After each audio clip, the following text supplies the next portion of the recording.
Hey guys, it's me, Dominique.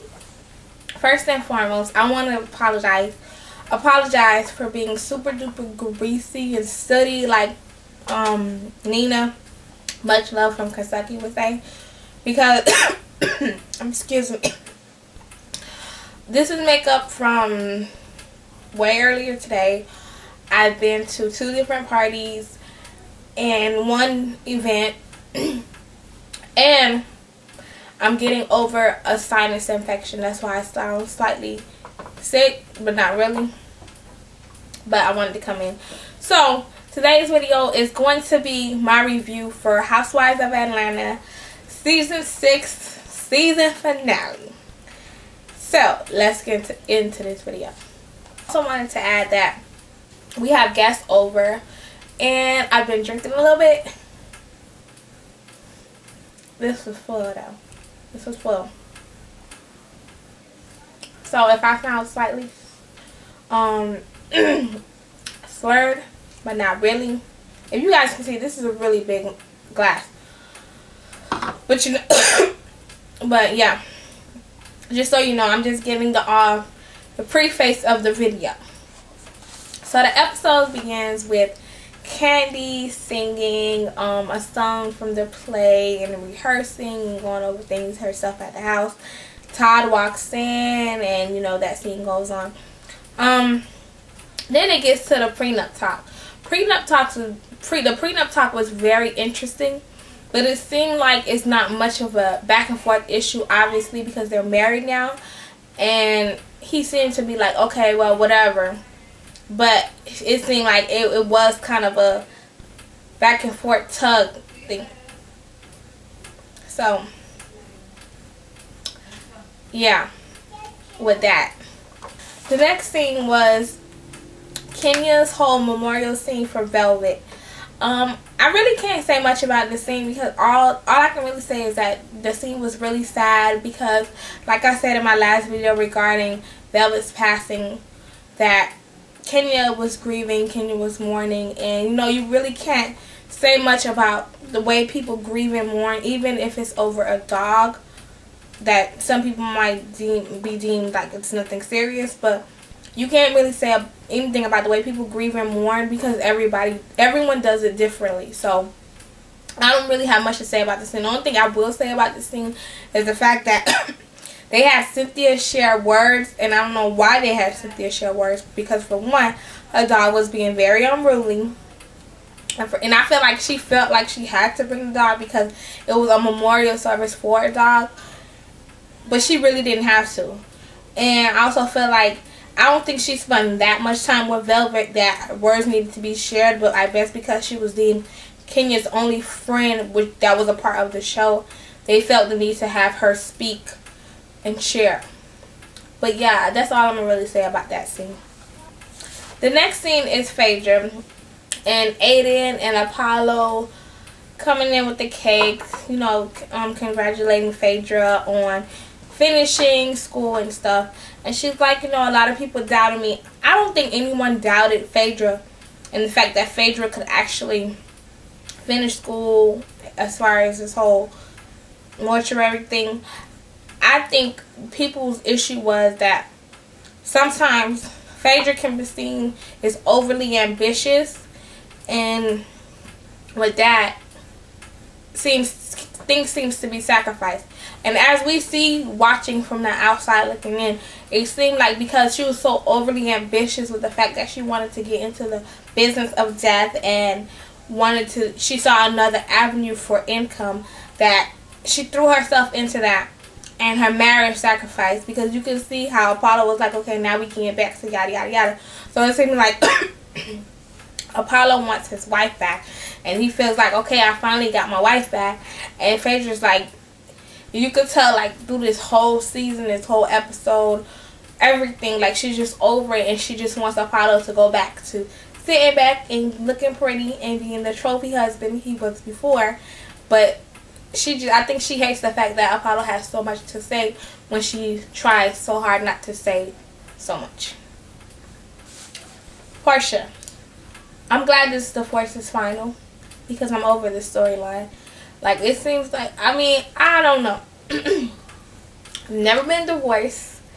This is my first and hopefully only marriage because, as I said before, till death do us part. But it just seems like you drew this whole divorce and parting from Cordell. You drew that out. I don't know if it was the show, if he was really hurting. It just really was annoying, and I'm glad that the divorce is final and the storyline is gone. So the next scene was Cynthia and Mel, I don't know, whatever her name is. I thought it was cute. It's funny that, excuse me, that was the wine. I thought it was funny that Cynthia was getting advice on how to seduce her husband from her sister, but hey, like, when you don't know, you don't know. I thought that whole scene was cute.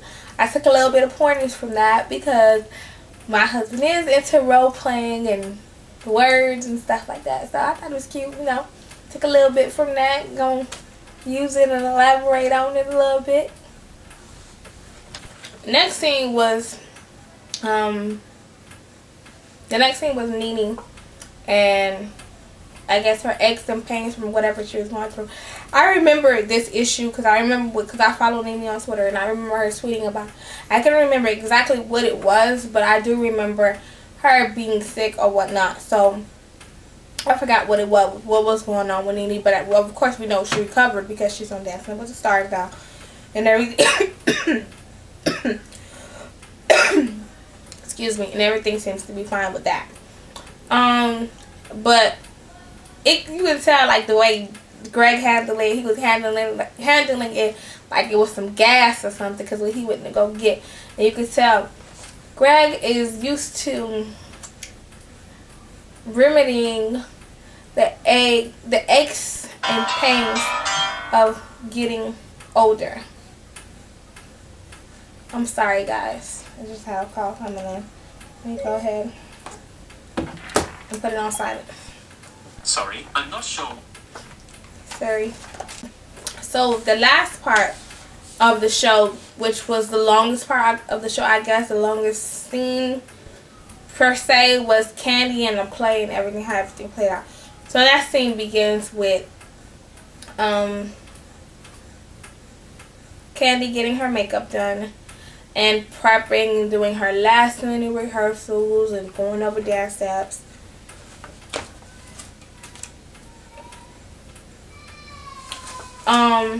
The scene also goes with Portia talking about the stage manager not feeling her, but hopefully after tonight she'll feel her. And from what it looked like, she was so over Portia because she kept saying Portia, Portia, Portia. She was calling Portia. I don't know if it was the way that scene was edited, like I said before, or if it was like, but you could tell she was just so annoyed with Portia at this point. And then Candy saying, like, I hope my mom likes the show and gets the message from the show. Yeah, Candy, of course your mom will get the message from the show, because the play, basically you're using the play to tell her what you really always wanted to tell her. So I'm assuming she'll get the message. And then another scene, as that scene plays on, Eddie, when Mama Joyce comes in to see Eddie LeVert, Eddie's like, I don't know if he said, let me ask you a quick question or whatever. It was like, you weren't really like that in real life. So he already put in her mind, like, oh, you know this play is about you, right? The mama in this play is Mama Joyce. So he's already opening in her head like, damn, is this really about me? Because this man is questioning me. This singer from back in my day who's working with my daughter right now is really questioning me if the mama in the play is me. Oh, this must be bad for him to say, oh, you wasn't really like that. So you already know she already had in her mind that whatever was coming her way was coming her way. Portia seemed to do really good. I wanted to, like, I always feel surprised when Portia does good because she always seems so out of it, so not a part of it like everyone else. But from the scenes, the clips that we seen Portia seemed to do pretty good. From everyone's responses, the play seemed to do pretty good. Even Kenya's aunt was like, oh, Portia's doing really good. You could tell it was kind of killing Kenya to admit that, but she was like, yeah. But Portia actually surprised me. Like, I always say that. But it looks like Portia did pretty good, and the play was pretty good. The play was really interesting from everyone's responses.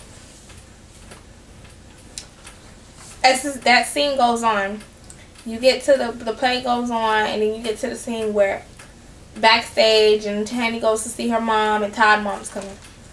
Okay, I found it, you could like feel the tension through the TV when Todd's mom came in, because when she came in, she hugged Todd, she hugged Candy, and then she was like, oh hi to Mama Joyce, kind of like, bitch, I wish you would say the wrong thing right now, because I'm ready to jump up all in your ass. And it's like, she's also saying like, yeah, I know the way you've been treating my baby. Just like you talk to your baby, just like you're close to your baby, I'm close to my baby. And I know my baby has been telling me the way you've been treating him. And I'm just waiting for you to say the wrong thing. He got a mama and I'm right here. That's how, you know, from my last video, you know, I take everything. When it deals with that situation, I take it left field. Because I think of me and my son. So, you know, I take that way left field when it comes to, like, the whole Todd and his mom and Mama Joyce thing. But I thought it was really beautiful the way Candy's dad kind of gave his blessing and telling her to go ahead and be happy. But in the same token, I'm like, okay, was he the one that made Mama Joyce the way she was? Or was it him and a couple of other men? But I don't know. But I'm glad. I thought it was real nice the way he came to her and he said, follow your heart and do what makes you happy. And your mom has her own opinion, but ignore the riffraff. Because I guess as a man, he can see the genuineness, I'm hoping, in Todd that Candy sees. And that even us as an audience have grown to see in Todd. So I thought it was really nice and really beautiful the way he gave his blessing. I thought the season finale was pretty good. I liked the way it ended. I also love the fact that they showed us clips for the reunion. And then that whole big debacle with the blogs getting that information about the whole fight scene at the reunion. So, you know, we're all looking forward to the reunion. I wonder if it's a two-parter or just the one.